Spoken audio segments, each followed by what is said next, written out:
So we got to talk about the Padres. Hey, they won 5 of 6, finishing out the first half. Got to be optimistic, right? Well, I guess there's two ways to look at this. I mean, the Padres are still a fair distance out of the wild card race, but yes, you're correct. They have won 5 of the last 6. Geez, the All-Star break is here. You don't want them to cool off. But in all honesty, the hitters might cool off, but the pitchers are fatigued. They really need these 4 days off. So that's critically important. In terms of the Padres situation, it has been such a roller coaster ride. They're sitting there at 43 and 47. They're still 6 back of the last wild card spot, and I think 9 back of the top wild card position, and there's still the proverbial bunch of teams in front of them. We'll say this, though, the batting order is really hot. Manny Machado, he had a month he hit 152. Go figure that out. Now, I think he was dinged.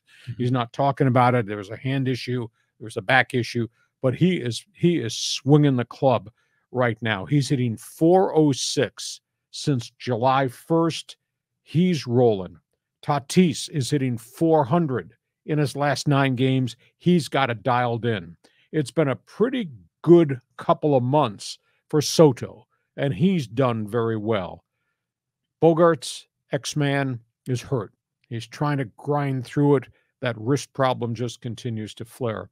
So we get to the All-Star break. Manny is hitting 261, which is a far cry better than the 230s that he hit for a couple of months.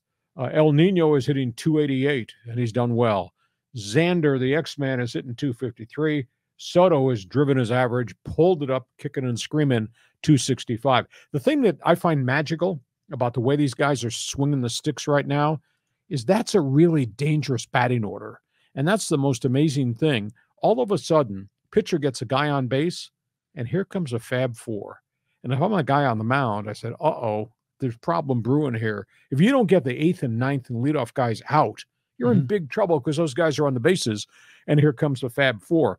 If this collective group at the top of the batting order can get their averages all to about 270 with the power they have displayed, John, this is a team that's going to hit its way maybe into the wild card playoff race. And I tend to think they need to, because I think the pitching staff is really running on fumes, and we still have 72 games to play. So I think the key is these sticks have to stay hot for the Padres to really forge their way up here and get this done. Rotation, I'm really concerned. Darvish does not look to be the same dominant physical specialist of a pitcher that Darvish has been.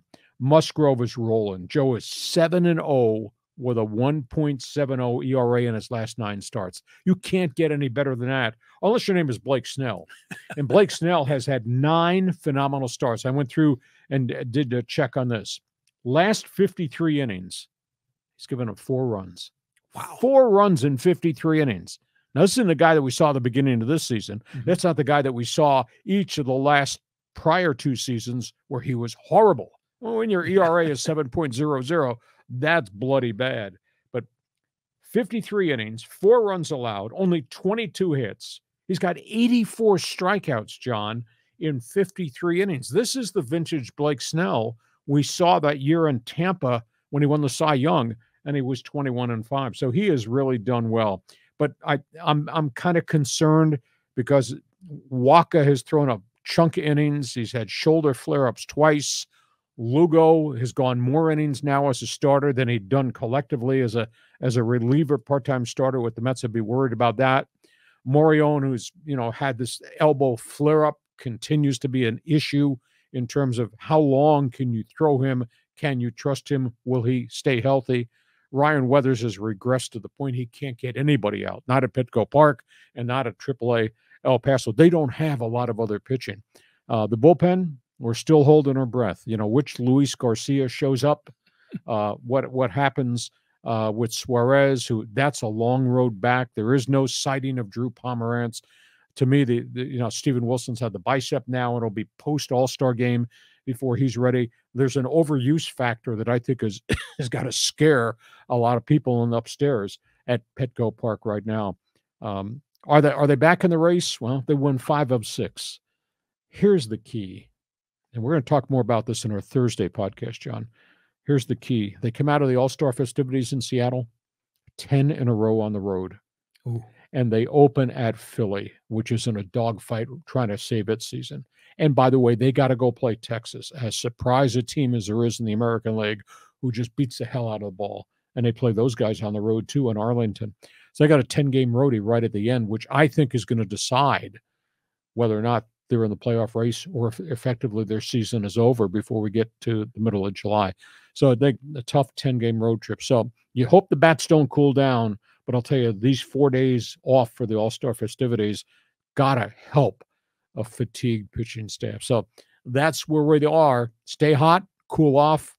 Boy, the teams are going to play once they come out of this All-Star break. That's vicious stuff. Yeah, but they keep teasing us. Oh. They'll win 3 in a row and then they lose 2 in a row. And, but something seems to have changed now that Machado has really stepped up. I mean, his OPS in July is like over 1,400. I mean, the dude is mashing, hit 2 home runs off Scherzer. You got to love that. I saw someone post on Twitter. They said that, and I'm not sure if this is right, where the Padres won 8 of their last 10. And if that's true, then they said that if they kept that pace up, which would be crazy, they would win 97 games by the end of the season. So you figure they still have it within them to do it. Machado's hitting better. Xanders is probably feeling the pressure of that big contract. Same with Cronenworth. They're going to turn it around, hopefully. But you got to love the starters.